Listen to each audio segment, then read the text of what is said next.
बिस्मिल्लाहिर्रहमानिर्रहीम। अस्सलाम वालेकुम दोस्तों, आइए शहाबनामा की अगली किस्त की जानिब बढ़ते हैं। सेठ साहब ने नथानगर के काश्तकारों से फैक्ट्री के लिए ज़मीन खरीद तो ली थी, लेकिन बहती गंगा में डुबकी लगाने के लिए एक मनचले हिंदू नौजवान ने बने बनाए काम में खंडत डाल दी।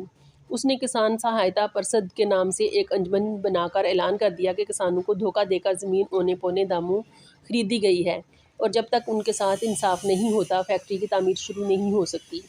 शुरू में इस अंजमन में कुछ स्कूल के लौंडे, चंदिका चलाने वाले, दो चार पनवाड़ी और कुछ स्टेशन पर मजदूरी करने वाले कुल्ली शामिल थे।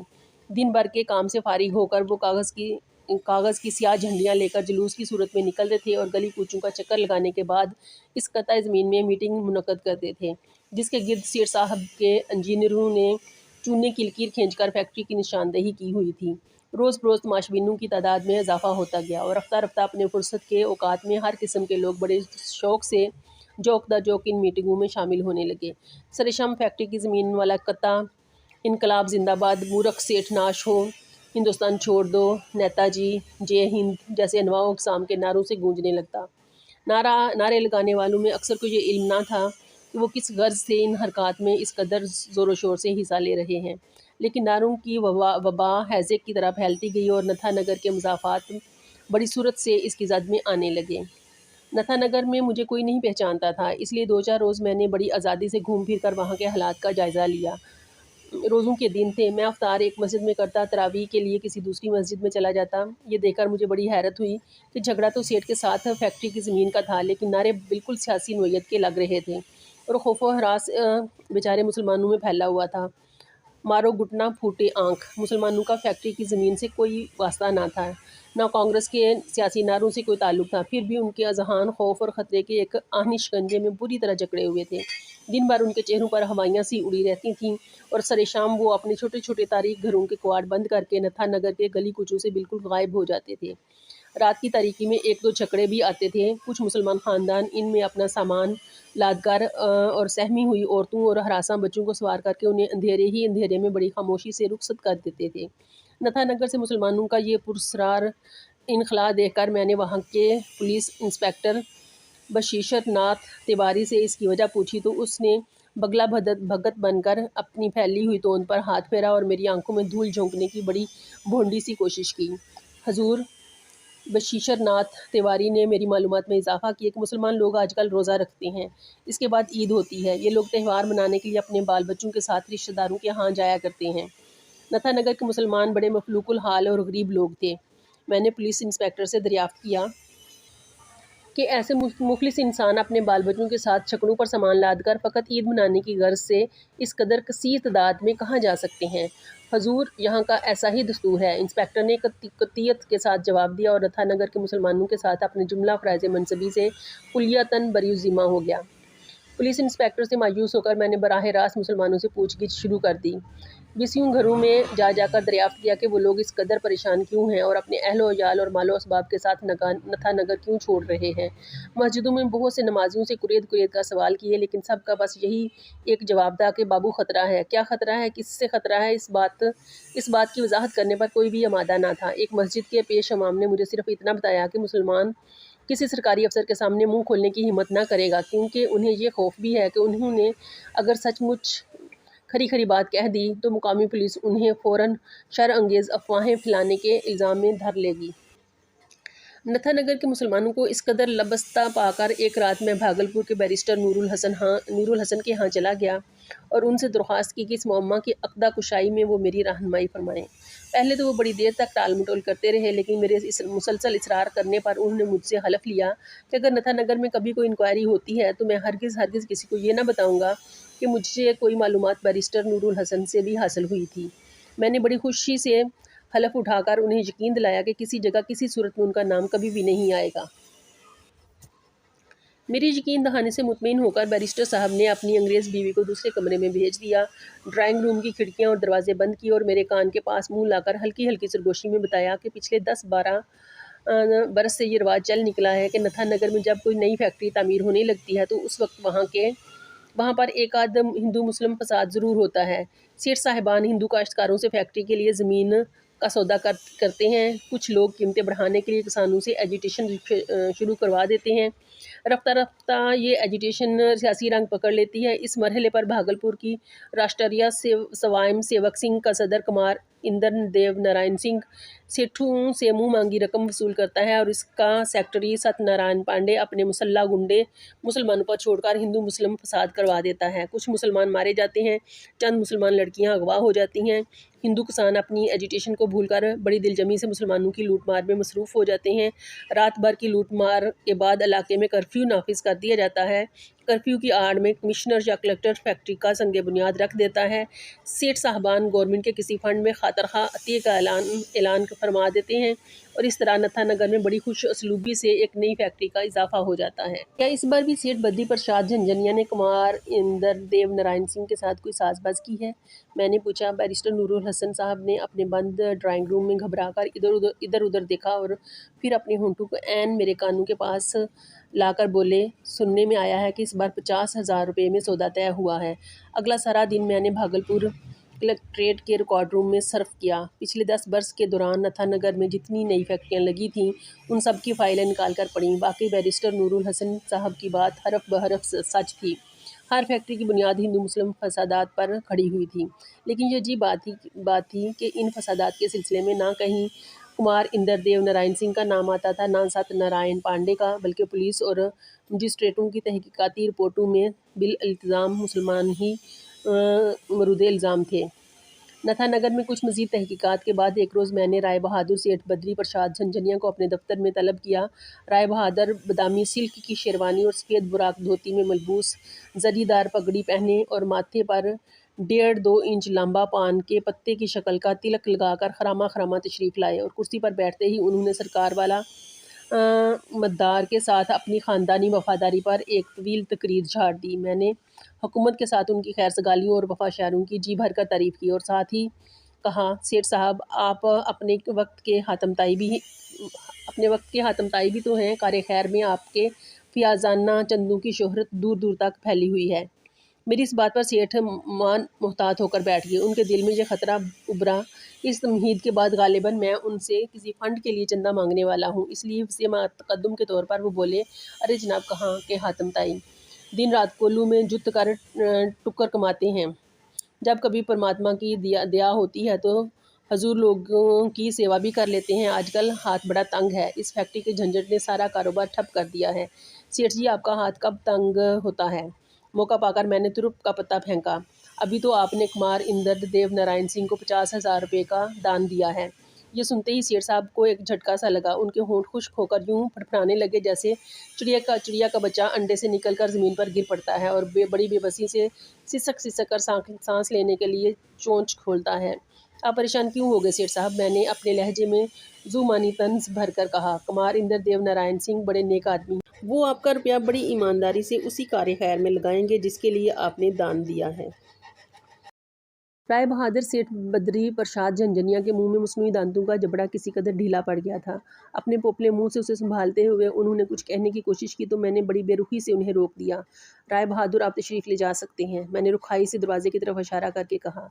राय बहादुर ने हैरत से आंखें फाड़ फाड़ कर मुझे घूरा और तवन करहन के कुर्सी के बाजू का सहारा लेकर खड़े हुए तो उनकी पतली पतली टांगों पर धोती के पल्ले अदमुई मुर्गी के परों की तरह फड़फड़ा रहे थे। उनकी जरीदार पगड़ी भी बेतरतीबी से एक तरफ को ढलक गई थी और मसनूई दांतों का जबड़ा हिल जाने की वजह से इलायची और बादामों का लुआब जिन्हें वो अरसा से चबा रहे थे, मुंह के एक कोने से पान की पीक की तरह बेख्तियार बहने लगा था।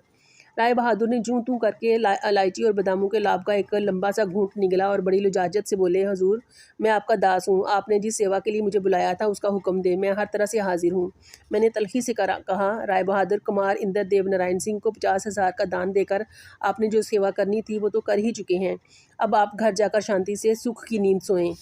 मेरी असली बात सुनी अनसुनी करके सेठ साहब जाते जाते दरवाजे में रुके और पुकार कर एक बार फिर अपनी वही पुरानी रट लगाई, हुजूर मैं आपका दास हूँ, आप जिस सेवा का हुक्म देंगे मैं उसके लिए हाजिर हूँ। अगले रोज़ मैंने कुमार इंदर देव नारायण सिंह को अपने दफ्तर में बुलाया।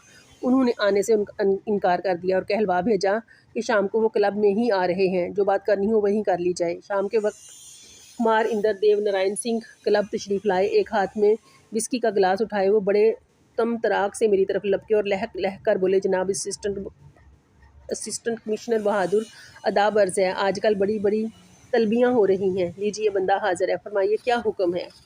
पहले तो मैंने उनका कोई नोटिस ना लिया, लेकिन जब 2 बार उन्होंने इसी तरह बुलंद आहंगी से अपनी मौजूदगी का ऐलान किया तो मैंने खुश सा जवाब दिया, मिस्टर सिंह, मैं दफ़्तर की बातें सिर्फ़ दफ़्तर में ही किया करता हूँ, क्लब में सरकारी बातें करने का आदी नहीं हूँ। कुमार देवेंद्र नारायण सिंह ने कट-कट करके विस्की का गिलास ख़त्म किया और गर्दन झटक कर गुस्से से बोला, बाप रे बाप, ये ठाठ हैं जनाब के। अरे शुक्रवार 8 दिन तो आपकी सर्विस है, अभी से दिमाग 7वें आसमान पर चढ़ा हुआ है। मैंने इस बात का कोई जवाब न दिया। कुमार साहब तेज-तेज कदम उठाते बार में गए और विस्की का एक ताज़ा गिलास भरवा कर लाए। मेरे सामने खड़े होकर उन्होंने 2-3 सांस में गिलास खाली किया और गरज कर बोले, असिस्टेंट कमिश्नर बहादुर क्लब में बात करने के आदी नहीं। कुमार इंदर देव नारायण सिंह को दफ्तरों में हाजिरी भरने की आदत नहीं। अब बात बने तो कैसे बने? मिस्टर सिंह, मैंने जवाब दिया, आप कल सुबह 10 बजे मेरे दफ्तर में तशरीफ़ ला सकते हैं। कुमार साहब ने तहकीर और इस्तेहज़ा से भरपूर एक कहका बुलंद किया और छाती फुलाकर बोले, आपका ये खाकसार कमिश्नर और कलेक्टर से नीचे किसी टूटपूंजिए के दफ्तर में नहीं जाया करता। ये बात अब तक आपको मालूम हो जानी चाहिए थी। कुमार साहब को नज़रअंदाज करके मैं उठा और बिलियर्ड खेलने के लिए दूसरे कमरे की तरफ रवाना हो गया। कुमार साहब पेचोताब खाते चंद कदम मेरे साथ चले, फिर रुक गए और पुकार कर बोले, मुझे गलती से सेठ बद्री प्रसाद झंझनिया ना समझ बैठना। हाँ, मेरा नाम कुमार इंदर देव नारायण सिंह है। हाँ, जिस तरह कुछ मुसलमान चुपके चुपके नथानगर से हिजरत कर रहे थे, उसी खामोशी से कुछ और लोग नथानगर में दाखिल भी हो रहे थे। उनमें अक्सरियत कसरती जिस्मों वाले गैर मुस्लिम लाठियालों की थी, जो हर रोज़ बरोदवान, दरभंगा और मुंगेर की तरफ से आकर नथानगर में खून के कैंसर की तरह सरायत कर रहे थे। पुलिस इंस्पेक्टर बशीर नाथ तिवारी सिंह ने तो मुझे ये कहकर टरखा दिया था कि ये लोग नथानगर की फैक्ट्रियों में काम करने वाले चौकीदारों के अज़ा वकारब हैं, जो उनसे मिलने हर साल यहाँ आते रहते हैं। लेकिन ये सरासर झूठ था। अगर यहाँ पर उनके कोई रिश्तेदार होते तो ये कुछ ना कुछ वक्त तो उनके साथ ज़रूर गुजारते। इसके बरक्स ये लोग सुमदार लाठियाँ, बर्छे, भाले और गेंतियाँ उठाए सारा सारा दिन गलियों और बाज़ारों में मटर गश्त करते थे और सरेशाम छोटी छोटी टोलियों में बटकर खुली जगहों में मंडलियाँ जमाते थे, भंग घोटते थे, चरस और गांजा पीते थे, ढोलकियाँ बजा बजा कर पूर्वी ज़बान के फाहश गीत गाते थे, नशे में धुत होकर उछलते कूदते थे, नाचते थे और सारी सारी रात इसी तरह धमा चौकड़ी मचाते रहते थे। एक रोज़ मैं चंद पुलिस कांस्टेबलों के साथ बाईसाइकिल पर शहर का गश्त कर रहा था तो दूर से देखा कि एक गली में सत्यनारायण पांडे धोती पहने झपटा चला जा रहा है। उसके पीछे पीछे 4-5 लाठियाल थे और 2 चौकीदार बंदूकें कंधे पर रखे तेज़ तेज़ चल रहे थे। मैंने बंदूक वालों को ललकार कर रोका और उनसे उनका लाइसेंस मांगा। ये उनकी अपनी बंदूकें थीं और ना उनके पास कोई लाइसेंस था। मैंने बंदूकों के असली मालिकों का नाम पूछा तो बड़ी देर तक लल्लू पत्तू करते रहे। मैंने बंदूकें ज़ब्त कर लीं और दोनों आदमी को बगैर लाइसेंस के असला रखने के इल्ज़ाम में पकड़कर एक सिपाही के साथ थाने भिजवा दिया। सारी रात थाने में बैठकर मैंने नथानगर के तमाम लाइसेंसदारों की फहरिस्त तैयार की, जिन्हें बंदूक या राइफ़ल या रिवॉल्वर रखने की इजाज़त थी। 30 हिंदुओं के पास 50 बंदूकों और 8 पिस्तौलों के लाइसेंस थे। सिर्फ 2 मुसलमानों के पास एक बंदूक थी। दोनों के दोनों रिटायर्ड सरकारी मुलाजिम थे। मैंने पुलिस इंस्पेक्टर बशीर नाथ तिवारी को साथ लिया और रातों रात एक लाइसेंस होल्डर के घर जाकर उनके असलहा का मुआयना किया। हिंदू लाइसेंसदारों की 7 बंदूकें और 2 रिवॉल्वर गायब थे।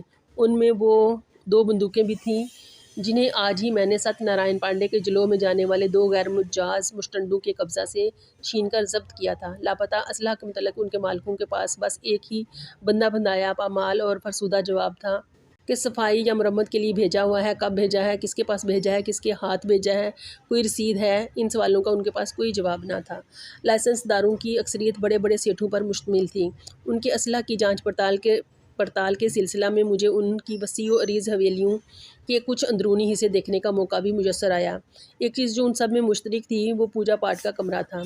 संगे मरमर के इस कमरा में मुख्तलिफ देवी देवताओं की मूर्तियों के साथ कई घरों में गांधी जी का बुत भी नस्ब था। एक जगह ये बुत सोने में ढला हुआ था, उसके पास कई चिराग जल रहे थे और सामने फूलों से लदी हुई चंगेर पड़ी थी, जैसे अभी अभी किसी ने आरती उतारी हो। एक शानदार हवेली में जब हम पहुंचे तो रात के 2-2:30 बजे थे। ऐसे ना वक्त पुलिस इंस्पेक्टर के साथ मुझे आता देखकर घर के मुलाजिम घबरा गए। बुखलाहट ही बुखलाहट में वो हमें दालान दर दालान घुमाकर हवेली के अंदर एक अजीब से कमरे में ले गए। ये एक लंबा सा हालनुमा कमरा था जिसमें किसी किस्म का कोई फर्नीचर ना था। ज़मीन पर चांदनी का फर्श था और ताकचे में एक मध्यम और मैली सी लालटेन जल रही थी। कमरे के एक सिरे पर एक बेहद मोटा सेठ गाँव तकिए के सहारे आलती पालती मारे बैठा था।